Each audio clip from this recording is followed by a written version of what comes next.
egindako erasoak ez direla kasu isolatuak, ez direla kasualitateak. Gizarte patriarkalaren eta eguneroko harremanen ondorio bortitza dira. Bizi dugun gizarte matxistak argitara irteteko daukan modu nazkagarri bat gehiago. Zentzu horretan, denon ardura da egoera honen aurrean erantzun eta emakumeonganako erasorik onartzen ez dugula argi uztea.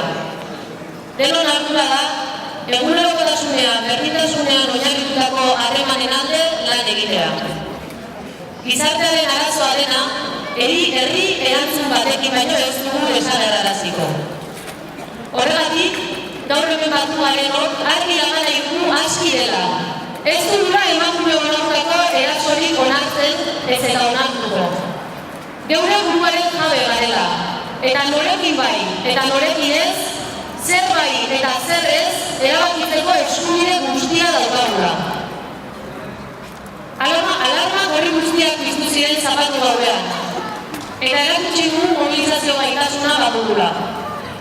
Alabaina, egun eta erdi honetan zabaltutako zenbait diskurtso salatu beharra sentitzen dugu. Sare sozialetan eratutako diskurtso xenofoboek lotxatu egin gaituzte.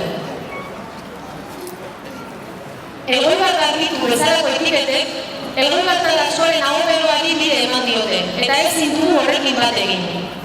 Violentzia sexista ez da etnia edo klase kontua. Geurean ere aspaldi errotu zen violentzia da hori. Eta kontrakoa zabaltzen diharduten horiek, errealitatean distortsionatu baino ez dute egiten.